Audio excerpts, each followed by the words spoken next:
जय मसीह की। मैं पास्टर कृष्णा कुमार आप सब लोगों का बहुत बहुत स्वागत करता हूं। आज की सुबह में परमेश्वर का धन्यवाद देता हूं निरंतर कि आप सब लोग विश्वास योग्यता में बढ़ते जा रहे हैं, और इसी के साथ ही साथ आप सब लोगों के लिए निरंतर प्रार्थना करता हूं कि आप प्रभु के अनुग्रह में और प्रभु के वचन में बढ़ते जाएं। बीते दिनों के लिए परमेश्वर को धन्यवाद देते हैं कि परमेश्वर ने हम सब लोगों को बहुत महामारी से अगर देखा जाए तो इतनी खतरनाक स्थिति के अंदर से निकाला है, जबकि आज सब चीज़ें धीरे धीरे शुरुआत हो रही हैं और हम सब लोग जो है अपने अपने कार्यों में भी लग रहे हैं, आने जाने भी लगे हैं। परमेश्वर को धन्यवाद करते हैं कि उसने जो है हम सब लोगों को जो है इन तमाम प्रकार की समस्याओं के अंदर से निकाला और फिर से एक नई शुरुआत दी है। तो निरंतर हम आपके लिए प्रार्थना कर रहे हैं कि आप लोग ऐसे समय में भी सुरक्षित बने रहें, जबकि बाहर आना जाना करते हैं। प्रभु आपके साथ रहे और आपको संभालते रहे। आइए आज की सुबह में हम लोग जो हैं आज के अध्ययन की तरफ बढ़ें। तो इससे पहले कि हम अध्ययन की ओर बढ़ें, हम प्रार्थना कर लेते हैं। पिता परमेश्वर, हम प्रार्थना करते हैं आपसे कि आज का वचन के द्वारा आप हम लोगों से बातचीत करें और अपनी पवित्रता को हमारे ऊपर प्रकट करें कि हम धीरे धीरे आपके स्वरूप में ढलते जाएं। पवित्र आत्मा, आप हमारी मदद करें और सहायता करें। हर एक भाई को, हर एक बहन को प्रभु आप आशीषित करें जब हम आपके वचन को सुनते हैं, और प्रभु हम सब लोग आशीषों को प्राप्त कर सके, ऐसा हो। ये प्रार्थना हम प्रभु यीशु मसीह के नाम में करते हैं, आमीन। Thank you Lord. सो हम सब लोग जो हैं आज सच्ची धार्मिकता क्या है भाग 3 के अंदर में आगे बढ़ेंगे।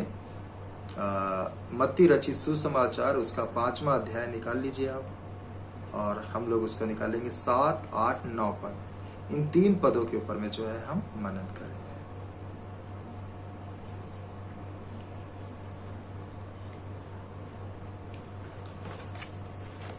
मैं विश्वास करता हूं आप लोगों ने बाइबल निकाल ली है, तो आइए हम आगे बढ़ें।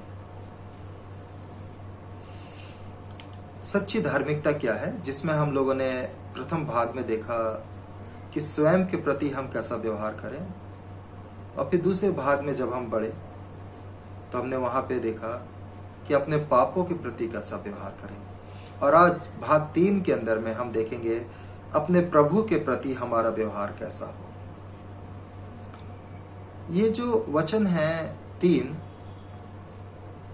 7, 8, 9, ये 3 पद जो है आशीर्वाद के वचन नहीं दर्शाते हैं, बल्कि हमें क्या करना है इन बातों को जो है ये बतलाते हैं। पहली बात कि हमको होना चाहिए, फिर दूसरी बात हमको करना चाहिए। हमको पहले स्वयं मसीह बनना है, चलना है, और फिर हमें दूसरों को मसीहत के बारे में सिखाना है, क्योंकि हम परमेश्वर के अनुग्रह के द्वारा मसीह हैं। और आज हम मसीह के नाम में इसलिए चल रहे हैं क्योंकि ये परमेश्वर का हम सब के ऊपर में अनुग्रह हुआ है, हमारे ऊपर दया हुई है, हमसे परमेश्वर ने प्रेम किया है हमारे पापों को क्षमा करने के द्वारा। ये वचन दर्शाते हैं कि हमारा संबंध परमेश्वर के साथ हो गया है। अब मैं अपने प्रभु के प्रति मैं कैसा व्यवहार करूं। प्रभु ने हमारे पापों को क्षमा कर दिया, हमसे मेल मिलाप कर लिया है। अब मैं प्रभु के प्रति में कैसा व्यवहार करूं, कैसा व्यवहार करूं। जब वो शुरुआत करते हैं तो वो एक वचन लिखते हैं यहाँ पे कि धन्य है वे जो दयावंत हैं, उन पे दया की जाएगी। अब आप देखें कि यहां पे जो शुरुआत करी जा रही है दयावंत सबसे, जो दयावंत हैं, जो दया करते हैं, उनके ऊपर में दया करी जाएगी। पहले दया की गई है और अब तुम्हें भी वो दया को करना है, लेकिन दयावंत है नहीं। दयावंत करना, फिर उसके बाद में वो बतलाते हैं मन को शुद्ध करना, मेल मिलाप करना, ये तीनों बातें, अगर ये तीनों बातों को आप देखें तो ये गलातियों की किताब उसके 5 अध्याय 22 पदों के अंदर में पाई जाती है। यानी कि ये पवित्र आत्मा के फल हैं। बिना पवित्र आत्मा की सामर्थ्य के कोई भी इन कामों को नहीं कर सकता। और इसीलिए ये पद हमें बतलाते हैं कि हमें पहले मसीह होना है, उसके बाद हमें मसीह होना है, यानी कि हमारा प्रभु के प्रति में एक अच्छा व्यवहार, एक अच्छा संबंध होना है, और फिर हमें उस प्रभु के बारे में बताना है, यानी कि हमें उस प्रभु की गवाही देनी है, उसकी गवाही को शेयर करना है। प्रभु के प्रति अच्छा व्यवहार तभी होगा जब हम उसको कार्य के रूप में प्रकट करेंगे। बिना कार्य के रूप में प्रकट करें हम एक अच्छा व्यवहार शब्दों के द्वारा नहीं दिखा सकते। आइए हम इन्हीं बातों को सीखेंगे क्रम अनुसार। तो पहली बात हम देखते हैं, जहां प्रभु यीशु मसीह अपने पहाड़ी उपदेश के अंदर में ये शिक्षा दे रहे हैं कि धन्य है वे जो दयावंत हैं, क्योंकि उन पे दया की जाएगी। वचन 7 के अंदर में सच्ची दया जो है यहां पे बताया जा रहा है कि दया पूर्ण कार्यों को प्रदर्शित करती है। दयावंत होना, दया दिखाना, दोनों बातें एक साथ पाई जाती हैं। जो लोग बाहर से मसीह लोगों की तरह व्यवहार नहीं करते, वे अंदर से सच्चे मसीह नहीं होते हैं, और जो अंदर से मसीह नहीं है वो बाहरी मसीह व उनके कार्यों को करने में सक्षम नहीं है, बिल्कुल भी। वहीं जो ध्यान देने वाली बात है वो ये है कि हम क्या हैं और क्या करते हैं ये अलग नहीं किया जा सकता, बल्कि हम जो हैं हमें उन्हीं कार्यों के अंदर में पाया जाना चाहिए। हम मसीह हैं तो हम मसीह ही पाए जाने चाहिए, बाहर भी, कार्यों में भी। लेकिन अगर हम मसीह नहीं हैं तो हम बाहर कार्यों में कैसे पाए जाएंगे? सच्ची धार्मिकता, जब प्रभु यीशु मसीह कह रहे हैं कि धन्य है वे जो दयावंत हैं, उन पर दया की जाएगी, तो हमें इस बात को समझना है कि वास्तविकता में दया क्या है। दया को समझें। मत्ती उसका 6 अध्याय 14 और 15 पद को पढ़ते हैं हम। क्या लिखा है वहां पे? इसलिए यदि तुम मनुष्यों के अपराध क्षमा करोगे तो तुम्हारा स्वर्गीय पिता भी तुम्हें क्षमा करेगा, और यदि तुम मनुष्यों के अपराध क्षमा ना करोगे तो तुम्हारा पिता भी तुम्हारे अपराध क्षमा ना करेगा।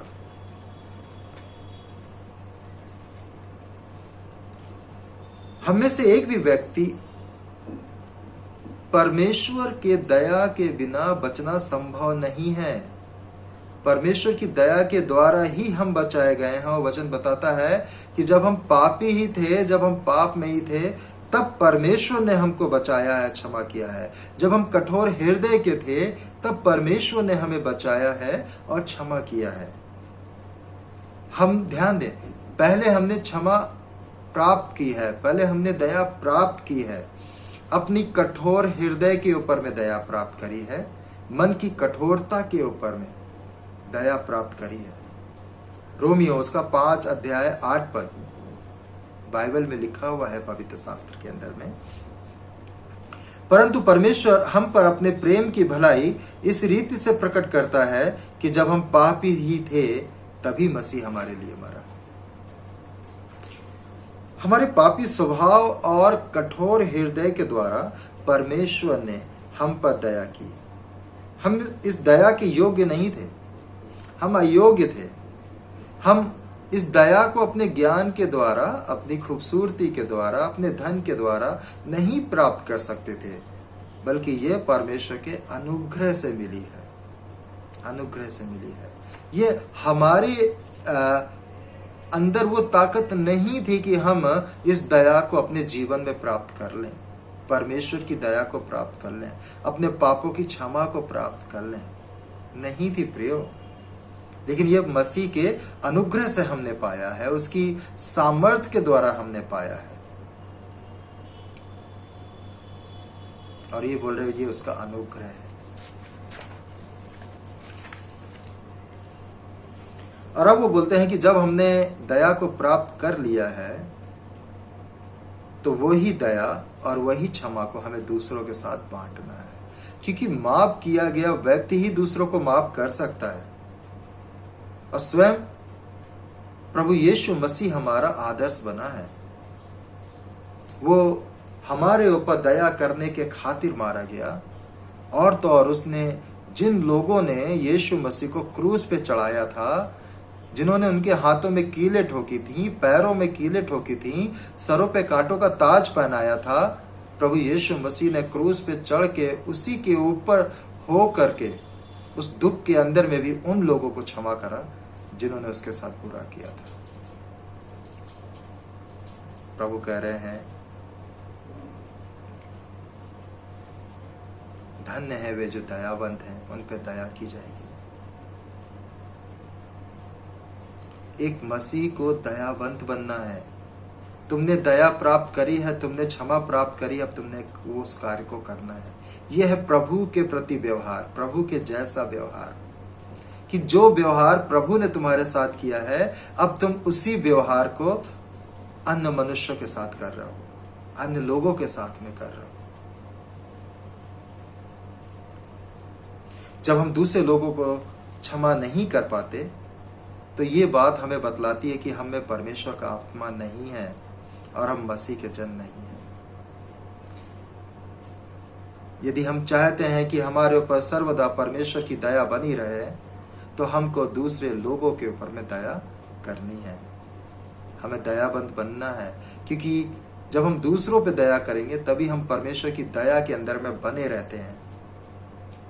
हमें लगातार दूसरे लोगों को क्षमा करते रहना चाहिए। हर एक परिस्थिति के अंदर में हमें लोगों को क्षमा करते रहना चाहिए। बहुत कठिन है, लेकिन एक बात ध्यान रखिए, जब हम परमेश्वर के सामने न्याय के लिए खड़े होंगे तो उस समय हमें भी दया की जरूरत पड़ेगी।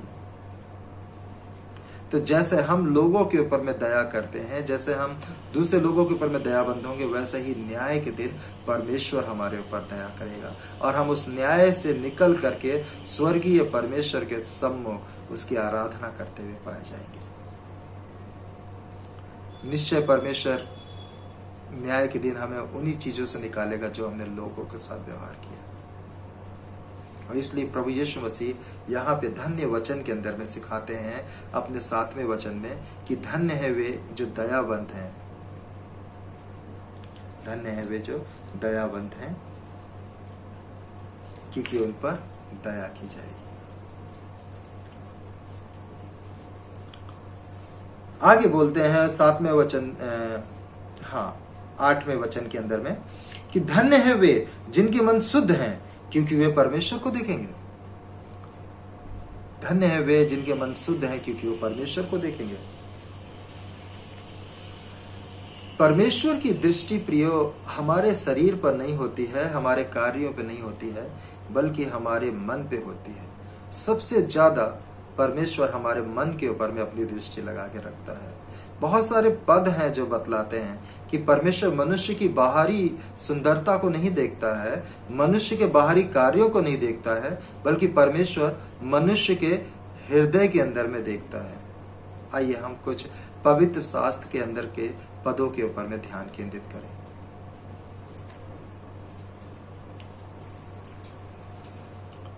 मरकुस उसका 12 अध्याय 30 पद, और वहां पे इस प्रकार से लिखा हुआ है, मैं पढ़ता हूं आपके लिए। मरकुस 12 अध्याय 30 पद, और तू अपने प्रभु अपने परमेश्वर से अपने सारे मन से और अपने सारे प्राण से और अपनी सारी बुद्धि से और अपनी सारी शक्ति से प्रेम रखना। मन, ये जो मन है तुम अपने प्रभु से लगाना, अपने प्राणों को प्रभु की ओर लगाना, अपनी सारी बुद्धि को प्रभु की ओर लगाना। और पहला शमूएल उसका 16 अध्याय 7वां वचन, वहां पे लिखा है, परंतु यहोवा ने शमूएल से कहा, ना तो उसके रूप पर दृष्टि कर और ना उसके कद की ऊंचाई पर, क्योंकि मैंने उसे अयोग्य जाना है क्योंकि यहोवा का देखना मनुष्य का सा नहीं है। मनुष्य तो बाहर का रूप देखता है, परंतु यहोवा की दृष्टि मन पर लगी रहती है। परमेश्वर की दृष्टि मन पर लगी रहती है और वो चाहता है कि प्रत्येक वो व्यक्ति जिसको परमेश्वर ने इस संसार के अंधकार में जीवन से निकाला है, पापों के जीवन से निकाला है, वो व्यक्ति अपने आप को, अपने मन को परमेश्वर की ओर लगाए, अपने हृदय को परमेश्वर की ओर लगाए। प्रियो, और अपने मन से परमेश्वर से प्रेम करे। मन के शुद्ध होने का मतलब है, अर्थ है एक चित होना। मन के शुद्ध होने का अर्थ है बिना पाप के, बिना स्वार्थ के प्रेम में और पवित्रता में होना। इब्रानियों उसका 12 अध्याय 14 पद, वहां पे क्या लिखा हुआ है, आइए हम देखें। सबसे मेल मिलाप रखो और उस पवित्रता के खोजी हो जिसके बिना कोई प्रभु को कदापि ना देखेगा। सबसे मेल मिलाप रखो। शुद्ध मन का व्यक्ति सबसे मेल मिलाप रखता है और वो पवित्रता का खोजी होता है। शुद्ध मन का व्यक्ति अपने सारे प्राण से, सारे हृदय से, सारे मन से परमेश्वर की आराधना करता है, परमेश्वर के साथ चलता है। और जो लोग शुद्ध मन से परमेश्वर के साथ चलते हैं वही जो है परमेश्वर के राज्य को देखेंगे, स्वर्ग में प्रवेश करेंगे, यहाँ लिखा हुआ है। दूसरी बात हम इस पद के अंदर में ही देखते हैं कि स्वर्ग राज में प्रवेश करने के लिए पवित्रता होनी चाहिए, क्योंकि स्वर्ग पवित्र है, पवित्र परमेश्वर का घर है और पवित्रता वहां के लिए अत्यधिक जरूरी है। और हमें पवित्र होने के लिए या हमें पवित्र अपने आप को करने के लिए हमें परमेश्वर की सहायता की आवश्यकता है। बिना परमेश्वर की सहायता के हम जो है अपने आप को शुद्ध नहीं कर सकते, हम अपने आप को पवित्र नहीं कर सकते। अगर कोई व्यक्ति ये बोले कि मैं अपने आप को शुद्ध रखता हूं, मैं अपने आप को शुद्धिकरण हूं, तो वो झूठ बोलता है, क्योंकि परमेश्वर की सहायता के बिना कोई भी शुद्ध नहीं हो सकता। पवित्र शास्त्र बाइबल बताती है, भजन संहिता 51:10 में लिखा हुआ है कि मेरे अंदर शुद्ध हृदय उत्पन्न कर हे प्रभु। हमें प्रार्थना करनी चाहिए अपनी पवित्रता के लिए, अपने हृदय की शुद्धता के लिए हमें प्रार्थना करनी चाहिए। और दाऊद यहां पे कहते हैं कि हे परमेश्वर मेरे अंदर शुद्ध मन उत्पन्न कर और मेरे भीतर स्थिर आत्मा नए सिरे से उत्पन्न कर, कि मैं प्रभु तेरे साथ पवित्रता में बढ़ सकूं, तेरे साथ अपने हृदय को शुद्ध रख सकूं। और एक व्यक्ति को निरंतर प्रार्थना करनी चाहिए कि परमेश्वर मेरे हृदय को शुद्ध रख, किसी के भी विरोध में या किसी के भी प्रति उसके अंदर कोई बुराई ना हो।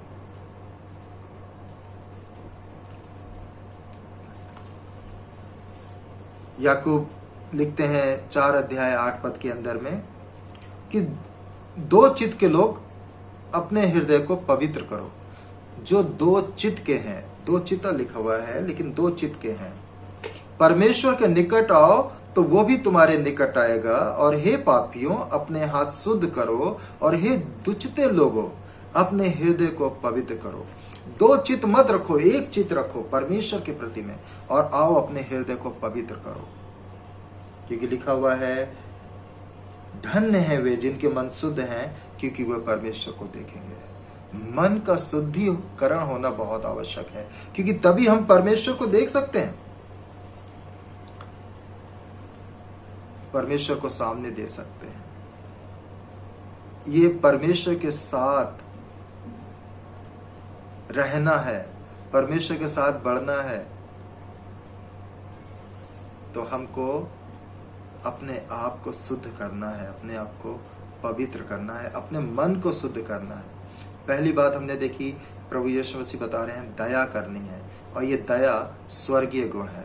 अपने मन को शुद्ध रखना है, वो बता रहे तभी तुम स्वर्ग राज में प्रवेश करोगे। और शुद्ध करना के लिए तुम्हें परमेश्वर से प्रार्थना करनी है, सामर्थ्य मांगनी है, ताकि वो तुम्हारे हृदय को शुद्ध करे, ताकि हम परमेश्वर को देखें अपने सामने। हमें अपने पापों से अपने मन को दूर रखना चाहिए, बल्कि हमें अपने पापी स्वभाव को या कार्यों को मृतक करना है। हमें अपने सांसारिक कार्यों को मृतक करना है और पाप से अपने मन को दूर करना है। हमको इन कार्यों से या इन बातों से स्वयं ही निकलना होगा। यह हमारे उद्धार की योजना है और यही उद्धार जीवन में बढ़ना है। इसका प्रयास हमको स्वयं करना पड़ेगा कि हम पाप से निकलें, अपने मन को निकालें, अपने हृदय को निकालें और अपने हृदय को शुद्ध हृदय बनाएं, अपने हृदय को पवित्र बनाएं और पवित्र बातों में लगा के पवित्र कार्य करें, परमेश्वर के अधीन हो जाएं। तीसरी बात जो हम लोग इसमें देखेंगे 9 पद के अंदर में, धन्य है वे जो मेल कराने वाले हैं क्योंकि वे परमेश्वर के पुत्र कहलाएंगे। धन्य है वे जो मेल कराने वाले हैं क्योंकि वे परमेश्वर के पुत्र कहलाएंगे। वो खुशहाल लोग हैं, वो धन्य हैं जो मेल कराते हैं।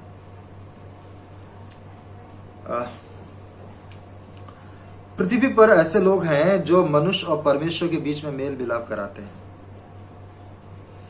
और कई लोग अपने आप को मेल कराने वाला या शांति स्थापित कराने वाला बतलाते हैं। जैसे कि हमारे देश के राष्ट्रपति, प्रधानमंत्री, राजा इत्यादि अलग अलग देशों के अंदर में अलग अलग तरीके से आपस में संधियां कराते हैं, शांति की स्थापित करने की बातें करते हैं।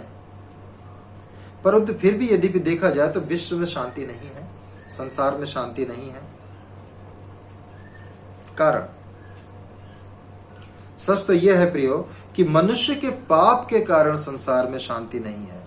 मनुष्य के पाप के कारण जो है विश्व में शांति नहीं है। शांति ना होने का कोई और कारण नहीं है, सिर्फ एक ही कारण है और वो कारण है पाप। पाप। सांसारिक लोग शांति स्थापित करते हैं, लेकिन कैसे? पाप को ढांप कर, छिपा कर शांति स्थापित करने का प्रयास करते हैं और यही कारण है जिसके कारण विश्व में या संसार में शांति स्थापित नहीं हो पाती है। परंतु सच्चे आत्मिक शांति स्थापक संसार के अंदर अन्याय, दुख और पाप को दूर करने की कोशिश करते हैं। वे परमेश्वर के साथ लोगों को मेल कराने की कोशिश करते हैं, मदद करते हैं। यही सच्ची शांति और यही सच्चा मेल मिलाप है। मेल मिलाप, सच्ची शांति को स्थापित करना, मनुष्यों को परमेश्वर से मेल कराना। प्रिय, आज मैं आपको बताना चाहूंगा कि बहुत कठिन है कि एक मनुष्य का परमेश्वर के साथ मेल मिलाप कराया जाए, मनुष्य के और परमेश्वर के बीच में शांति स्थापित कराई जाए, उसको रास्ता दिखाया जाए, उसको मार्गदर्शन कराया जाए, ताकि वो परमेश्वर के साथ, परमेश्वर के जैसे व्यवहार करते हुए इस पृथ्वी पे जीवन बिताए। आइए कुछ बातों को देखें कि हम कैसे शांति या मेल स्थापित कर सकते हैं, और बाइबल कुछ चीजों को बतलाती है वचन के द्वारा। आइए हम जानेंगे। मरकुस उसका 12 अध्याय 31 पद में लिखा है कि मेल मिलाप का जो मुख्य हथियार है वो है प्रेम। प्रेम, अपने पड़ोसी से अपने समान प्रेम करने के द्वारा मेल मिलाप कर सकते हैं। मरकुस 12 अध्याय 31 पद में लिखा है, और दूसरी बात ये कि तू अपने पड़ोसी से अपने समान प्रेम रखना। तो जो प्रेम है, प्रेम अनेक पापों को ढांप देता है और शांति को स्थापित करता है।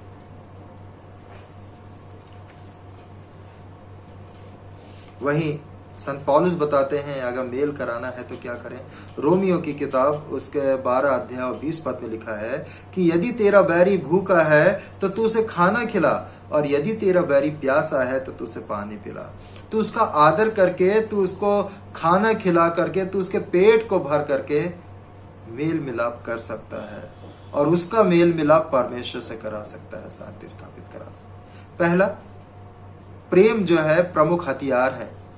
दूसरा, आदर करके, उसकी जरूरतों को पूरा करके तुम उससे प्रेम कर सकते हो, साथ ही साथ परमेश्वर से भी उसका मेल मिलाप करा सकते हो। तीसरी बात, स्वयं प्रभु यीशु मसीह ने कहा कि अपने बैरियों से प्रेम करो, अपने शत्रुओं से प्रेम करो, और ये जो प्रेम है ये जो है एक अच्छा मेल मिलाप करा सकता है। मत्ती 5 अध्याय 44 और 45 पद में।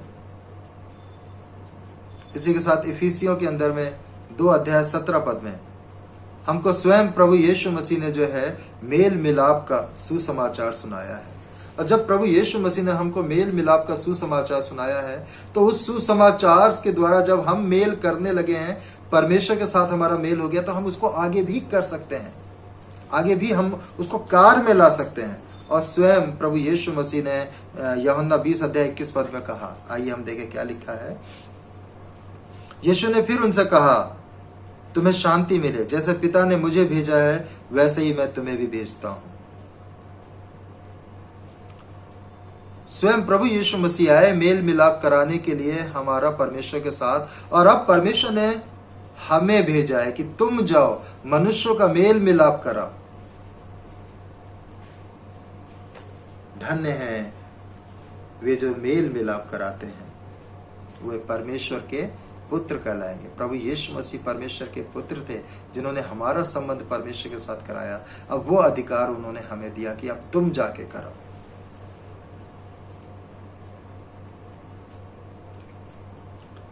कुरिन्थियों के अंदर में 2 कुरिन्थियों 5 अध्याय 20 पद में लिखा है, हम मसीह के राजदूत हैं, पृथ्वी पर मेल कराने वाले बन करके हम आए हैं। परमेश्वर ने हमें चुना है और निकाला है अंधकार से कि अब तुम मेल कराओ। प्रभु यीशु मसीह आए, उन्होंने मेल कराया, उन्होंने मेल कराने के लिए अपने शत्रुओं के द्वारा दुख उठाया, मारा गया, गाड़ा गया और जी उठा और स्वर्ग में सिंहासन पर जाके विराजमान है। इसी प्रकार हमें भी मेल कराने वाले होने चाहिए। जब हम मेल मिलाप कराते हैं तो उसके कारण भी हमारे भी बहुत सारे शत्रु बन जाते हैं, हमारे भी बहुत सारे विरोधी हो जाते हैं जो हमें ताड़ना देते हैं। लेकिन हमें उन ताड़नाओं की तरफ ध्यान नहीं देना है, हमें उन दुख की तरफ ध्यान नहीं देना है, हमें उन बुरी बातों की तरफ ध्यान नहीं देना है, बल्कि हमें अपने काम की तरफ ध्यान देना है, क्योंकि ये आदेश स्वयं परमेश्वर ने पुत्र प्रभु यीशु मसीह ने हमें दिया है कि धन्य है वे जो मेल मिलाप कराते हैं, वे परमेश्वर के पुत्र कहलाएंगे। यदि भी आप मसीह कहलाते हैं, आप परमेश्वर के पुत्र कहलाते हैं, आप बोलते हैं कि मैं परमेश्वर का पुत्र हूं, तो ये हमारे जीवन में कार्य हो कि हम मेल मिलाप कराने वाले बने, शांति स्थापित करने वाले बने, एक दूसरे के घरों में शांति देने वाले बने।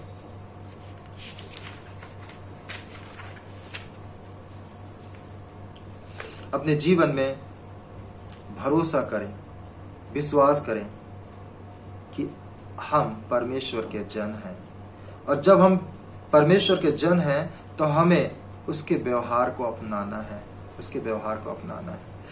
अपने जीवन में परमेश्वर के प्रति व्यवहार को अपनाना है, उसको अपने जीवन में लाना है, क्योंकि इसी के लिए हमारी सृष्टि की गई है और इसी के लिए हमें बनाया गया है और इसी के लिए हमें बचाया भी गया है। प्रिय, दयावंत बने जैसा तुम्हारा पिता दयावंत है। हमें लगातार दूसरों को क्षमा करते रहना चाहिए, ताकि न्याय के दिन जब हम परमेश्वर के सम्मुख खड़े हों तो वह निश्चय ही हम पर दया करे और हम उसके स्वर्ग राज में प्रवेश करें। अपने हृदय को शुद्ध और मन को शुद्ध करें, क्योंकि जैसा तुम्हारा पिता पवित्र है वैसे ही तुम भी अपने मन को और अपने हृदय को शुद्ध और पवित्र बनाओ, क्योंकि तुम्हारा पिता तुम्हारे हृदय की तरफ देखता है, तुम्हारे मन की तरफ देखता है। मेल मिलाप करने वाले बने, जैसे पुत्र यीशु मसीह ने हमारा मेल मिलाप परमेश्वर के साथ कराया, वैसे ही हम भी लोगों को परमेश्वर के सम्मुख लाएं और उनको परमेश्वर का सुसमाचार दें और परमेश्वर और मनुष्यों के बीच में संधियां कराएं और शांति स्थापित करें। तब हम परमेश्वर की संतान ठहरेंगे इस पृथ्वी पे।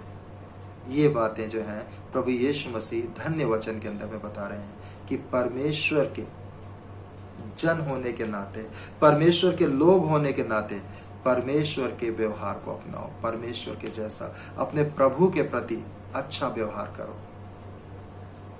दयावंत बनो, अपने मन को पवित्र कामों की ओर लगाओ और मेल मिलाप कराने में आगे बढ़ो। इस वचन के द्वारा परमेश्वर आप सब लोगों को बहुत आशीष दे और आप निरंतर परमेश्वर के साथ बढ़ते जाएं और इस संसार में शांति स्थापित करते जाएं और लोगों के पर दया करते जाएं। आइए हम प्रार्थना करें। सर्वशक्तिमान पिता परमेश्वर, हम धन्यवाद देते हैं इस वचन के लिए। प्रभु ये वचन हर एक के हृदय में 30 गुना, 60 गुना, 100 गुना फैले और हम सब पिता परमेश्वर आपकी पवित्रता में बढ़ते जाए। हम जानते हैं प्रभु कि ये पवित्र आत्मा के गुण हैं और हम ऐसे ही प्राप्त नहीं कर सकते, यूं ही प्राप्त नहीं कर सकते। हम प्रार्थना करते हैं प्रभु कि आप हमें अपनी सामर्थ्य दें और हे पवित्र आत्मा आप हमें इन गुणों से भरें, इन आत्मिक गुणों से भरें, ताकि हम इन आत्मिक गुणों को अपने जीवन में लेकर के प्रभु आपके कार्यों को करते हुए चलने वाले बने। हम मनुष्य को दिखाने के लिए, मनुष्य को प्रसन्न करने के लिए कार्य नहीं करें, बल्कि प्रभु हम आपके लिए कार्य को करें, आपको महिमा देने के लिए करें। हे पिता परमेश्वर, अपनी बड़ी महिमा ले, अपनी बड़ी महिमा ले और हर एक को आशीष दे। जो भी इस वचन को सुनते हैं प्रभु, वो आशीषित हो और उनका जीवन बदले। परमेश्वर पिता धन्यवाद देते हैं प्रभु कि हमारी प्रार्थना सुनी आपने। प्रार्थना यीशु मसीह के नाम में करते हैं, आमीन। प्रभु आप सब लोगों को बहुत आशीष दे और प्रियो आप सब लोग निरंतर प्रभु में बढ़ते जाएं। जय मसीह।